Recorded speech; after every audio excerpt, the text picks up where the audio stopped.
Le présent n'est jamais qu'une vaste et bruyante fabrique du passé. Je vis sans électricité et sans chauffage depuis 11 hivers, ce qui n'est pas particulièrement facile.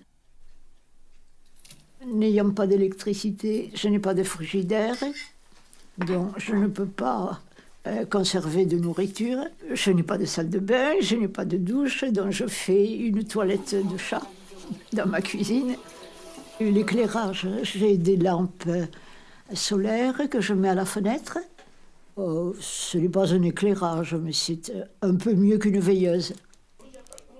J'ai des poêles à pétrole. Ça s'épuise vite et ça revient assez cher. Donc je ne laisse pas marcher toute la journée, je ne laisse pas marcher la nuit.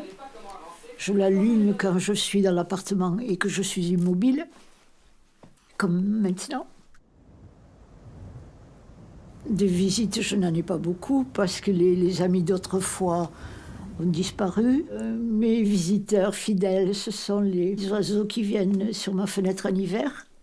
Et il m'arrive de passer des journées sans parler à une seule personne, à moins que je rencontre le facteur.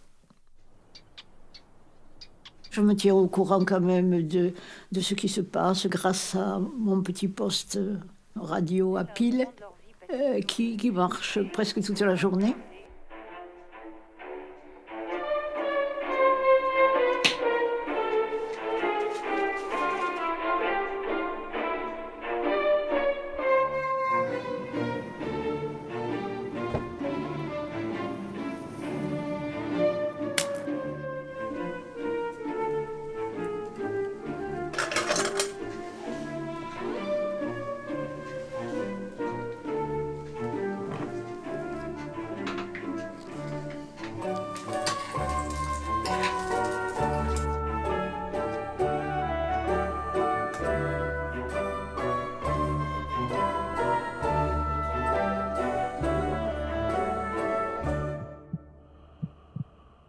Il faut apprendre à édifier une nouvelle vie sur le passé. J'ai ouvert l'hôtel-restaurant en 1966 et j'allais passer en 4 étoiles quand il m'est arrivé cette mésaventure. En 2005, donc, il me fallait un autre comptable. L'expert comptable habitait Narbonne, je suis allée le voir.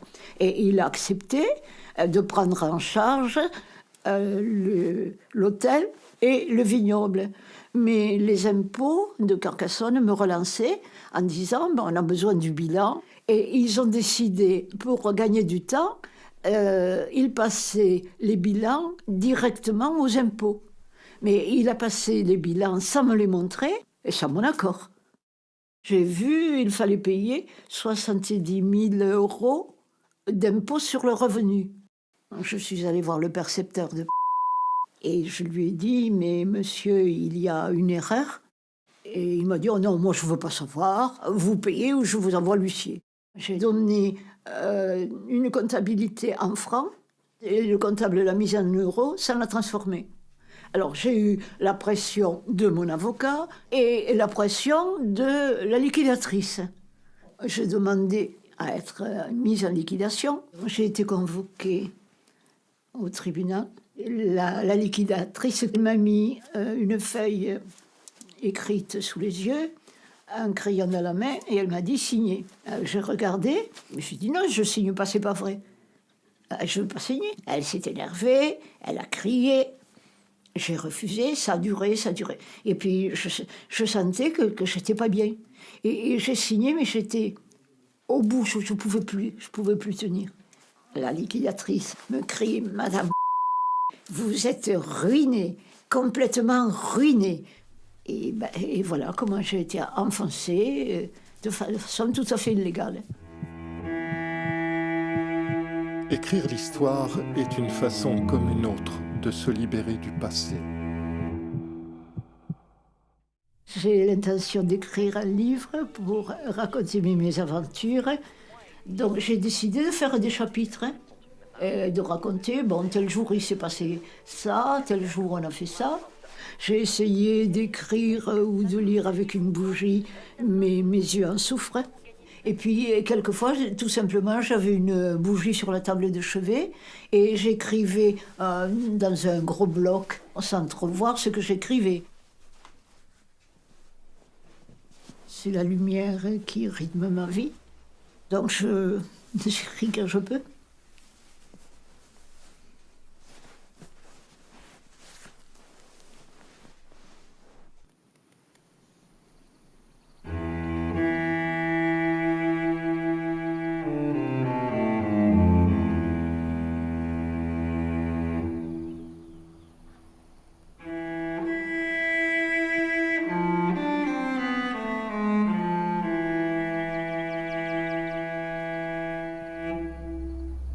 Quand on m'a trouvé, je n'étais rien. Je n'étais qu'un empire détruit. Totalement à genoux.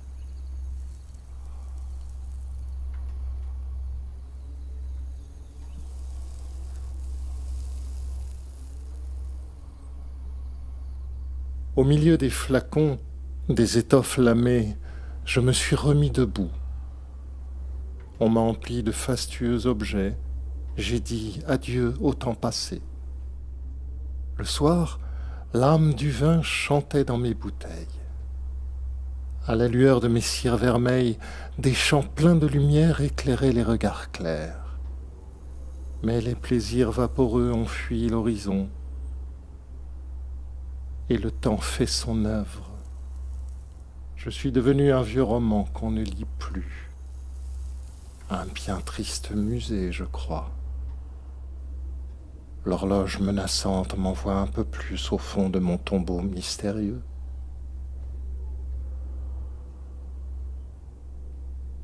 L'architecture est le seul livre d'histoire sans mensonge. Et le silence, ici, impose l'inquiétude.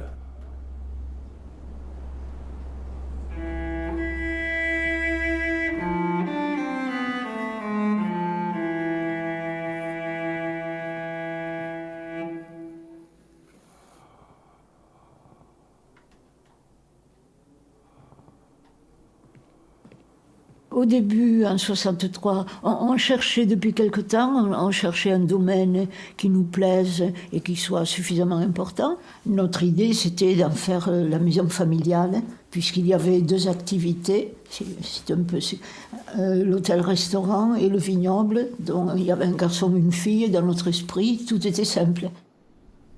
Ici, c'est la chambre de la marquise.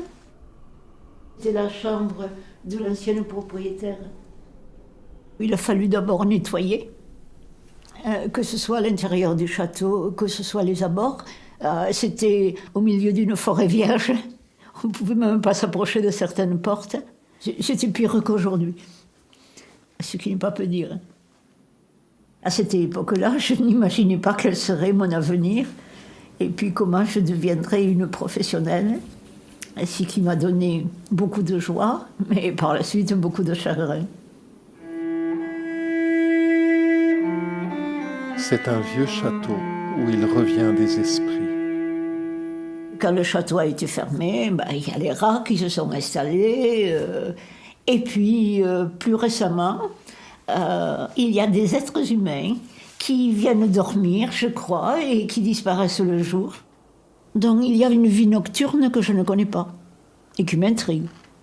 Dans la salle à manger, il y a des bouteilles entamées, des verres sur les tables.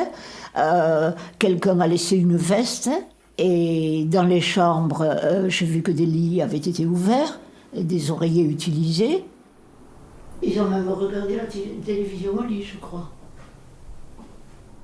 Le château a été cambriolé. Tous les meubles de valeur, tous les meubles anciens sont partis. Quelqu'un a cassé une vitre de la bibliothèque.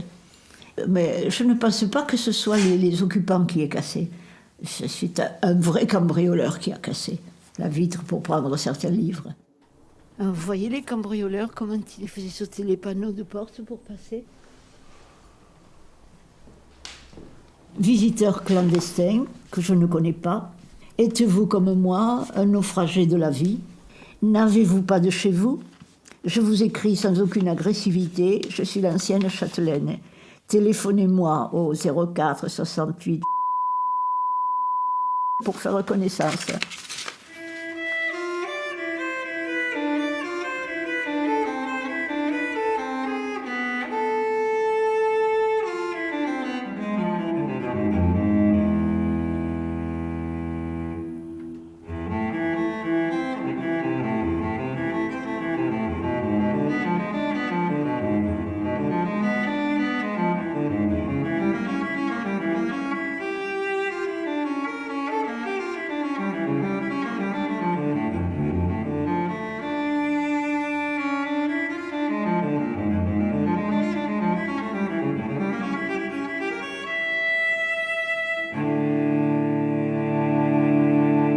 Le château était pour moi mon troisième enfant et c'est celui qui m'a donné le plus de satisfaction.